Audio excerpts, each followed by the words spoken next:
Okay, so Alexei, I want to talk about something that we sort of touched on this morning.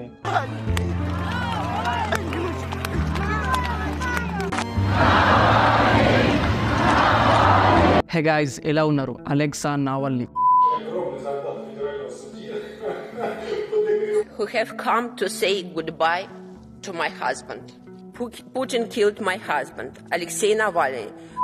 అసలు ఇతను ఎవరు అంటే Alexa Navalny ఒక ప్రముఖ Russian opposition leader. అంటే ప్రతిపక్ష నాయకుడు అనడం కంటే రష్యన్ ప్రెసిడెంట్ పుతిన్ కి బద్ద శత్రువు అనడం మంచిది. ఈ రోజు వీడియోలో అలెక్సా నావల్నీ ప్రతిపక్ష నాయకుడిగా ఎలా ఎదిగాడు, ఈ ప్రాసెస్ లో తను పడ్డ కష్టాలు ఏమిటి, మరియు నావల్నీకి 19 సంవత్సరాల జైలు శిక్ష ఎందుకు పడింది, మరియు ఇతని కంటి చూపు ఎందుకు దెబ్బ తినింది, అలెక్సా నావల్నీని రష్యా ప్రెసిడెంట్ పుతినే చంపించాడా, ఇంకా అనేక విషయాల గురించి ఈ వీడియోలో క్లియర్ గా మాట్లాడుకుందాం. ఈ వీడియో చాలా ఇంట్రెస్టింగ్ గా ఉండబోతుంది. ఎక్కడ స్కిప్ చేయకుండా పూర్తిగా చూడండి. ఇంకా అస్సలు లేట్ చేయకుండా టాపిక్ లోకి వెళ్ళిపోదాం.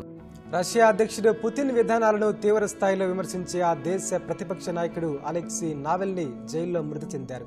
Russian opposition leader Alexei Navalny is now dead. Russia అధ్యక్షుడు పుతిన్ బద్ధ శత్రువు విపక్ష నేత అలెక్సీ నావల్నీ జైల్లో చనిపోయారు. నావల్నీ చిన్నతనంలో ఏ విధంగా ఉంది? అలెక్సా నావల్నీ గారు జూన్ 4, 1976 సంవత్సరంలో మాస్కోకు పశ్చిమాన ఉన్న బుటిన్ అనే గ్రామంలో అనటోలీ నావల్నీ మరియు లిడిమిలా నావల్న్యా అనే దంపతులకు జన్మించాడు.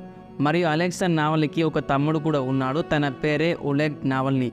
అలెక్సా నావల్నీ తల్లిదండ్రులు ఇద్దరు వాల్గోడా ఓబ్లాస్ట్లోని కోబియాకోవా గ్రామంలో బాస్కెట్ నేసే ఫ్యాక్టరీని కలిగి ఉన్న వ్యాపారవేత్తలు. అలెక్సా నావల్నీ 1997లో మాస్కోలోని people friendship university of Russia నుండి న్యాయవాది పట్టా పొందాడు. దీని తర్వాత ఎకనామిక్స్ డిగ్రీ కూడా కంప్లీట్ చేశాడు. తన చదువు పూర్తయిన తర్వాత 2000 సంవత్సరంలో యూలియా నావల్నీని పెళ్లి చేసుకున్నాడు. ఆ తరువాత ఇదే సంవత్సరంలో లిబరల్ డెమోక్రాటిక్ పార్టీ యాబ్లోకోలో సభ్యుడిగా అయ్యాడు. తర్వాత 2001లో తనకు కూతురు కూడా పుట్టింది. తన పేరే దాషా నావల్యా. ఆ తర్వాత 2007లో అతను నేషనల్ మూవ్మెంట్లో పాల్గొనడం వల్ల పార్టీ నుంచి బహిష్కరించబడ్డాడు. తర్వాత అతను నేషనల్ రష్యన్ లిబరేషన్ మూవ్మెంట్ NARDOని స్థాపించాడు. ఇది విభిన్న మరియు ప్రజాస్వామ్య రష్యా కోసం ప్రచారం చేసింది. దీనితో నావల్నీ అవినీతి వ్యతిరేక మరియు కార్యకర్తగా ప్రజాదరణ పొందాడు. రష్యన్ అధికారులు మరియు వ్యాపారవేత్తల సంపద మరియు తప్పులను బహిర్గతం చేశాడు. తర్వాత రష్యన్ వ్యాపార వార్తాపత్రిక వేదమొస్తి మరియు stock exchange observer stock in focus ద్వారా నావల్నీకి పర్సన్ ఆఫ్ ద ఇయర్ 2009 బిరుదు లభించింది. మరియు నావల్నీ 22 ఏప్రిల్ 2010 ఫైనాన్స్ మ్యాగజైన్ బహుమతిని మైనారిటీ షేర్ హోల్డర్స్ హక్కులను కాపాడినందుకు దక్కింది. తర్వాత 2011లో ఇతను యాంటీ కరప్షన్ ఫౌండేషన్ FBKని స్థాపించాడు. ఈ FBK పుతిన్ సన్నిహితుల విపరీత జీవనశైలి, ప్రభుత్వ యాజమాన్యంలోని కంపెనీలోని అసమర్థత మరియు అవినీతి మరియు మోసపూరితమైన ఎన్నికలు మరియు రాజకీయ అణిచివేతల వంటి అనేక విషయాలపై పరిశోధనలు మరియు నివేదికలను విడుదల చేస్తుంది. తర్వాత 2011-13 సంవత్సరంలో మోసపూరితమైన పార్లమెంటరీ ఎన్నికల తర్వాత తలెత్తిన రష్యన్ నిరసనలలో నావల్నీ ప్రధాన వ్యక్తి. మాస్కో మరియు ఇతర పట్టణ కేంద్రాలలో ప్రముఖ సామూహిక ప్రదర్శనలు అతను న్యాయమైన ఎన్నికలు మరియు రాజకీయమైన మార్పులను డిమాండ్ చేశాడు. అతని క్రియాశీలతకు సంబంధించిన అనేక అరెస్టులు మరియు నేరాలు ఉన్నప్పటికీ నావల్నీ మరియు అతని అనుచరులు ఈ చర్యలు రాజకీయంగా నడపబడుతున్నాయని తిరస్కరించారు. తరువాత 2013లో నావల్నీ మాస్కో మేయర్ పదవికి పోటీ చేసి 27% ఓట్లతో 2వ స్థానంలో నిలిచాడు. క్రెమ్లిన్ మద్దతు ఉన్న ప్రస్తుత మేయర్ సెర్గీ సోబియానిక్ అతను ప్రధాన ప్రత్యామ్నాయంగా పరిగణించబడ్డాడు.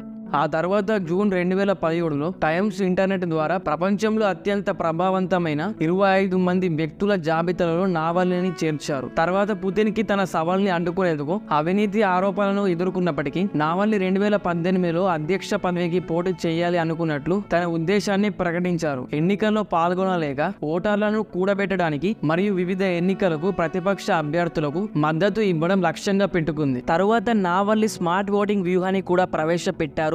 ఇది వారి పార్టీ అనుబంధంతో సంబంధం లేకుండా యునైటెడ్ రష్యాకు వ్యతిరేకంగా అత్యంత పోటీతత్వం గల అభ్యర్థికి మద్దతు ఇవ్వాలని ఓటర్లను కోరింది. తర్వాత నావల్నీ అనేకసార్లు హత్య ప్రయత్నాలకు గురయ్యాడు. రష్యా భద్రతా సేవల ద్వారా నివేదించబడింది. 2017లో అతను ఆకుపచ్చ క్రిమినాశక రంగుతో దాడి చేయబడ్డాడు. దీని ఫలితంగా అతనికి కంటి చూపు దెబ్బతినింది. తరువాత 2019లో విషప్రయోగం సంభవించినట్లు భావించి తీవ్రమైన ఎలర్జీ ప్రతిచర్య కారణంగా అతను ఆసుపత్రి పాలయ్యాడు. 2020లో సైబేరియా నుండి మాస్కోకు విమానంలో వెళుతున్న సమయంలో నోవచిక్ గ్రూపుకు చెందిన నరాల ఏజెంట్తో పరిచయం ఏర్పడిన తరువాత అతను కోమాలోకి జారుకున్నాడు. ఇతను వైద్య సంరక్షణ కోసం జర్మనీకి తీసుకువెళ్ళబడ్డాడు. అక్కడ 5 నెలల పాటు చికిత్స పొందాడు. చివరికి కోలుకున్నాడు. నావల్నీ వీడియో విచారణ పంచుకున్నారు. ఈ సంఘటనతో సంబంధం ఉన్న FSB ఏజెంట్లను గుర్తించింది మరియు వారి ఫోన్ సంభాషణ మరియు చర్యలను బహిర్గతం చేసింది.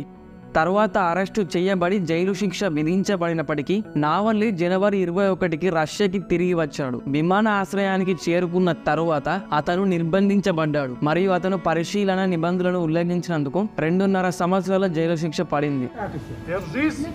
Удачи, Алексей! Мы с вами!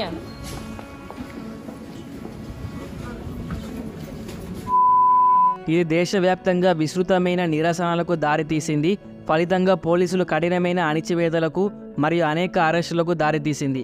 అంతేకాకుండా నావల్నీ మద్దతుదారులు మరియు మిత్రులు కూడా వేధింపులకు, భౌతిక దాడులకు మరియు నేరాలకు గురయ్యారు. తర్వాత ఖైదు చేయబడినప్పటికీ నల్ల సముద్రం తీరంలో పుతిన్ కోసం నిర్మించిన విశాలవంతమైన ప్యాలెస్ బహిర్గతం చేసే విచారణకు విడుదల చేయడం ద్వారా నావల్నీ అధికారులను ధిక్కరిస్తూనే ఉన్నాడు. తర్వాత పుతిన్ ప్యాలెస్ పేరుతో వీడియో త్వరగా ప్రజాదరణ పొందింది మరియు రష్యన్ చరిత్రలో అత్యధికంగా వీక్షించబడిన వీడియోలలో ఒకటిగా మారింది. అక్టోబర్ 2021లో సఖారోవ్ ప్రైజ్ యూరోపియన్ పార్లమెంట్ వార్షిక మానవ హక్కుల బహుమతి అతనికి అందించబడింది. European parliament president David Sassoli Vladimir Putin పాలనలో అవినీతి వ్యతిరేకంగా నావల్నీ యొక్క కనికరం లేని పోరాటాన్ని అంగీకరించాడు. దీని ఫలితంగా ఇతను తన స్వేచ్ఛను మరియు దాదాపు తన జీవితాన్ని కోల్పోయాడు. వాక్ స్వతంత్రాన్ని పరిరక్షించడంలో ఇతని అంకిత భావానికి ఆ సంవత్సరం తర్వాత ఇతనికి M100 మీడియా అవార్డు కూడా లభించింది. ఆ తరువాత డానియల్ రోహెర్ దర్శకత్వంలో వచ్చిన డాక్యుమెంటరీ చిత్రం నావల్నీ 76వ బ్రిటిష్ అకాడమీ ఫిల్మ్ అవార్డులో ఉత్తమ డాక్యుమెంటరీగా మరియు 2023లో 95వ అకాడమీ అవార్డులో ఉత్తమ డాక్యుమెంటరీ ఫీచర్గా నిలిచింది. అలెక్సా నావల్నీ మరణం ఫిబ్రవరి 16, 2024న వాయువ్య సైబేరియాలోని యామాలో నెనెట్స్ ప్రాంతంలో ఉన్న జైలు శిబిరంలో సంభవించింది. అలెక్సా నావల్నీని గుండె మీద కొట్టి రష్యన్ మెయిన్ సెక్యూరిటీ ఏజెన్సీ వాళ్ళు చంపేశారు. దీనికి గుండెపోటు కారణమని చెబుతూ వస్తున్నారు. వెంటనే డాక్టర్లు అతని బాగు చేయాలని ప్రయత్నించినా ఫలితం లేకుండా పోయింది. రష్యన్ అధికారులు తన మృతదేహాన్ని ఇంకా తమ ఫ్యామిలీకి అప్పగించలేరు. దీనితో పుతిన్ చంపించాడు అనే అనుమానం ఇంకా ఎక్కువైంది. అసలు నిజంగా ఈ విషయంలో ఏం జరిగిందో రష్యా అధికారులు ప్రజలకి ఇంకా ఒక క్లారిటీ కూడా ఇవ్వలేరు. పోస్ట్ మార్టం రిపోర్ట్ వచ్చిన తర్వాత అసలు నిజాలు బయటపడతాయి. అంతవరకు వేచి చూడాలి. So that's it for today. ఈ వీడియో నచ్చితే లైక్ చేసి షేర్ చేయండి. అలాగే ఈ వీడియో ఎలా అనిపించింది అని చెప్పి కామెంట్ సెక్షన్ లో కామెంట్ చేయండి. ఇలాంటి ఇంఫర్మేటివ్ వీడియోస్ కొరకు మన ఛానల్ తప్పకుండా సబ్స్క్రైబ్ చేసి పక్కన ఉన్న బెల్ ఐకాన్ని యాక్టివేట్ చేయండి. ఇంకో వీడియోలో మళ్ళీ కలుసుకుందాం. అంతవరకు సెలవు. Bye bye.